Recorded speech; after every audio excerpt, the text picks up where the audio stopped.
I've seen other people building these coolers online, either for their car, for the park, or even at home. I use mine in my garage studio, so I made my own. In this video, I'm going to go over the products I used and the tips and tricks I came across while building mine. Let's jump right in. So first of all, I'm going to put all the links to Amazon. They will be down in the description. So let's start with the actual cooler. So from here, we're going to just kind of do a lid comparison, because if you think about it, if it's smoother or more flat on top, it's easier for stuff to lay on, and it's easier for sure to drill the 4-inch hole you got to drill into the top. As you're about to go get one yourself, you can be like, okay, this one's flat, this one's not flat, and I'm going to show you in a bit why it's better. So if you lift up this side, you kind of see all the insulation I had to cut out, and that was no fun. So as I spin these around the drain plug, so if you're just going to put ice and drain it every single time, cool, that's an option to look at. This one has the twist on, and the other side has the one where you just kind of plug it. So if you think about how many times you're going to use this, the wear and tear on these, the twist one I would say is more reliable. And then of course, as you can see, they both have wheels. So if you're going to take this to the beach or the park or whatever, it's best to have that, and as well as the handles. And I have that 4-inch hole with the air filter, because that's where the air goes in. And it does help to have this tool. It's I will have the link down below. It is a 4-inch, and it goes on the end of your screw gun. Here's the air filter there.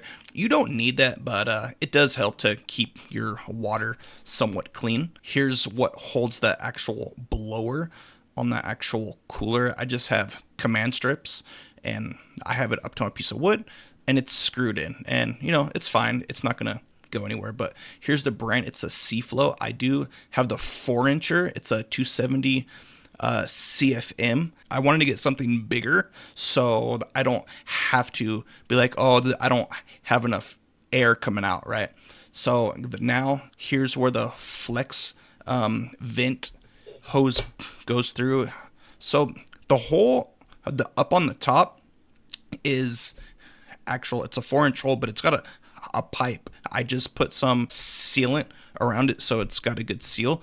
And then as I lift it up, as you can see, I have this computer fan.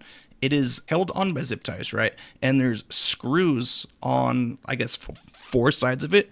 And the actual fan, it came with these super long screws, right? So you can just screw that in, and then I just zip tied those screws on each corner, and it holds perfectly fine. It's okay. You have some people who do a lot more. They'll seal it, they'll screw it. I was like, this is easy. So here's what comes in the actual box for the actual, I guess, the heat exchanger, right? So this is off a computer. So this one right here is way too small, you guys. It's the exact same brand, but make sure you have the right size. So if you guys look right here, I'm going to compare the sizes.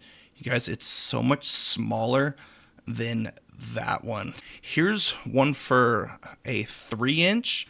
So if you want to go a bit smaller, hey, perfect. It's all up to you, but that's for a car air intake system.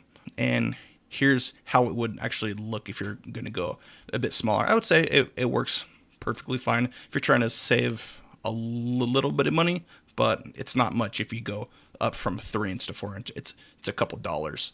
So on top is a 4-inch plenum piece right there, that, as you can see, I have the 4-inch on mine, and it's a little bit small.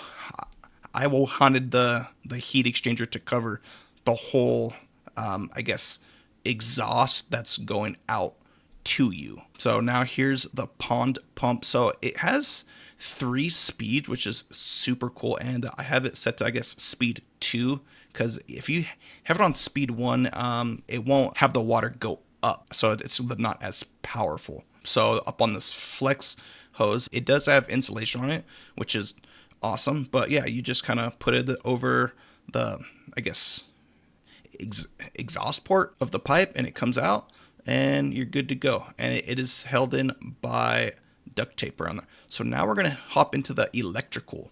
So we have a controller, which I would highly suggest you get. And then you have the blower and the DC power. So right now it is up to DC power. You do have an option to get a DC to AC converter. Do not try and plug it straight into the wall. It will not work. So from the controller, there's red, blue, and black. So the red is like your main hot wire, and it's gonna have three, I guess, points that they need to get hooked up. So you have the one from the controller, and then you have the one from the blower, and then as well from the DC power. And then you have the blue coming from the controller that is going straight into the blower. It is a brown wire coming from the blower. And then you have the black from the controller. That's the ground up to a point, right? So you're going to put that into the DC power unit. And in this case, it is a cigarette lighter. I have the DC power going into my portable power station. So that does help, because if you want to use solar with this, you would have to get an option to do that. I put my solar panels into that to charge it, and then I plug the DC power into that. If you want to go solar, if you just want to plug it into your wall, you do have to get a special inverter that converts DC to AC.